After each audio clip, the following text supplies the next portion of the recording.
వచ్చింది. సో ఈ ప్రశ్న మీరు అడగాల్సిన నెక్స్ట్ ప్రశ్న. అండ్ ఇంకో మాట కూడా అన్నారు సార్, తెలంగాణ ప్రభుత్వం తెలంగాణలో కాంగ్రెస్ ప్రభుత్వం త్వరలోనే కూలిపోతుందని కూడా కామెంట్ చేశారు. ఎవరు? విజయసాయిరెడ్డి. తెలంగాణలో ప్రభుత్వం కూలిపోవడానికి వైఎస్ఆర్ కాంగ్రెస్కి ఏంటి సంబంధం? అసలు వైఎస్ఆర్ కాంగ్రెస్ పార్టీ తెలంగాణలో సభ్యత్వం ఉంది ఒక్కరన్నా?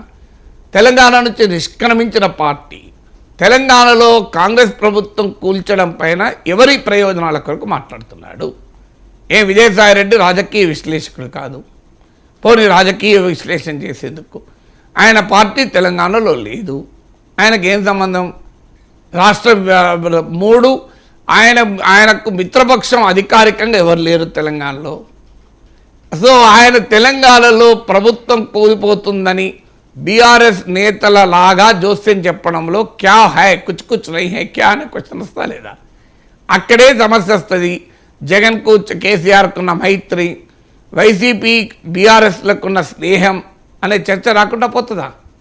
సో అందువల్ల విజయసాయిరెడ్డి ఆఖరికి కేసీఆర్ ప్రయోజనాలు దెబ్బతీస్తాడు.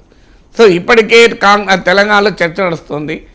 తన ఫ్రెండ్ అయిన జగన్ కోసం కేసీఆర్ తెలంగాణ ప్రయోజనాలను తాకట్టు పెట్టాడని కాంగ్రెస్ నేతలు విమర్శిస్తున్నారు. సో విజయసాయిరెడ్డి వ్యాఖ్యల ద్వారా బీఆర్ఎస్ నేతలను పోలిన వ్యాఖ్యలు చేయడం ద్వారా కాంగ్రెస్ పార్టీకి ఆయుధాలు ఇస్తున్నాడు తెలంగాణలో విజయసాయిరెడ్డి తెలిసి తెలియక. సో అందువల్ల తెలంగాణలో ప్రభుత్వం కూలకపోవడం అనేది విజయసాయిరెడ్డి పరివిలో లేని అంశము. సో పరివిలో లేని అంశాలు ఆయన ఎందుకు మాట్లాడుతున్నాడు అనేది ప్రశ్న.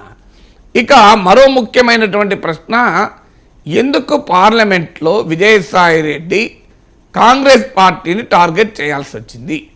ఈ 10 ఏళ్లలో బహుశా ఎప్పుడు చేసినట్టయితే మనం చదవలేదు, ఎక్కడైనా మాట్లాడచ్చేమో. సో కాంగ్రెస్ను దేనికి టార్గెట్ చేస్తున్నాడు అనేది అర్థం చేసుకొని ఎందుకు టార్గెట్ చేస్తున్నాడు అనేది విశ్లేషించాలి.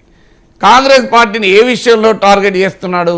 విభజన చట్టము, ప్రత్యేక హోదా చట్టం లేకపోవడానికి. దీనికి కాంగ్రెస్ ఒక్కటే బాధ్యుడా? భారతీయ జనతా పార్టీ మద్దతు లేకుండా కాంగ్రెస్ రాష్ట్రాన్ని విభజించగలిగేదా? ఈ మాట నేను చెప్పడం కాదు, సుష్మా స్వరాజ్ చెప్పింది కదా. సోనియామ్మనే కాదు చిన్నమ్మను కూడా గుర్తుపెట్టుకోండి అని. కాకినాడలో తీర్మానం చేసి 1 ఓటు 2 రాష్ట్రాలన్నది బీజేపీ విధానం కాదా? సో భారతీయ జనతా పార్టీ నాయకులు తెలంగాణలో చెప్పడం లేదా? మా వల్లనే రాష్ట్ర విభజన జరిగింది, మేము సహకరించకపోతే జరిగేది లేదు అని. మరి బీజేపీని ఎందుకు తప్పు పట్టడం లేదు? ఒక్క కాంగ్రెస్ని ఎందుకు తప్పు పడుతున్నాడు విజయసాయిరెడ్డి? అంటే కాంగ్రెస్ బీజేపీల మధ్య మీరు సమదూర సిద్ధాంతం ఎక్కడ పోయింది? గాలికి పోయింది కదా. కాంగ్రెస్ బీజేపీల మధ్య మాది సమదూరము అని ఇప్పటిదాకా చెప్పారు కదా. అంటే మీరు క్లియర్గా నాన్ ఎన్డీఏ అలై భారతీయ జనతా పార్టీకి ఎన్డీఏతర మిత్రపక్షము వైఎస్ఆర్ కాంగ్రెస్ అని విజయసాయిరెడ్డి పార్లమెంటు సాక్షిగా రుజువు చేశాడు. ఇది నిజం కదా. సో మీకు మీరు విభజనకు కాంగ్రెస్ను దూషించినప్పుడు, ప్రత్యేక హోదా విషయంలో కాంగ్రెస్ను తప్పుపట్టినప్పుడు, 10 ఏళ్ళుగా ప్రత్యేక హోదా ఇవ్వని భారతీయ జనతా పార్టీని ఒక్క మాట అనకపోతే సో దీన్ని ఏమని అర్థం చేసుకోవాలి? మోడీ పట్ల భయమా భక్త? సో దీనికి ఆన్సర్ ఉండాలి కదా. అంటే జగన్మోహన్ రెడ్డి పైన సిబిఐ ఈడీ కేసులు ఉన్నాయి కనుక హేమంత్ సోరెన్, మనీష్ సిసోడియా లాంటి పరిస్థితులు రాకూడదు అనే పార్లమెంట్లో మోడీని మురిపించేందుకు విజయసాయిరెడ్డి చేస్తున్న మాటలుగా మనం భావించకూడదా అనేది ఇక్కడ స్పష్టంగా అర్థమవుతుంది కదా. ఎందుకంటే పార్లమెంట్లో టార్గెట్ ఎవరు? పార్లమెంట్లో కాంగ్రెస్ను టార్గెట్ చేయడం ద్వారా ఎవరిని పరచాలనుకుంటున్నారు? సో ప్రత్యేక హోదా గత 10 ఏళ్ళుగా ఇవ్వకపోవడానికి కాంగ్రెస్ కారణమా? విభజనకు కాంగ్రెస్ ఒక్కటే కారణం కాదు, విభజనకు బీజేపీ కూడా కారణము. విభజన చట్టంలో ప్రత్యేక హోదా లేకపోవడానికి బీజేపీ కూడా కారణము. విభజన జరిగాక కూడా ప్రత్యేక హోదాను చట్టాన్ని సవరించి చేర్చకపోవడానికి బీజేపీ మాత్రమే కారణము. పార్లమెంట్లో ప్రత్యేక హోదా ప్రధానమంత్రి ఇచ్చిన హామీ సాక్షాత్తు శ్రీ వెంకటేశ్వర స్వామి సాక్షిగా ఆ తిరుపతిలో నరేంద్ర మోడీ చేసిన వాగ్దానం అమలు కాకపోవడానికి కారణం భారతీయ జనతా పార్టీ.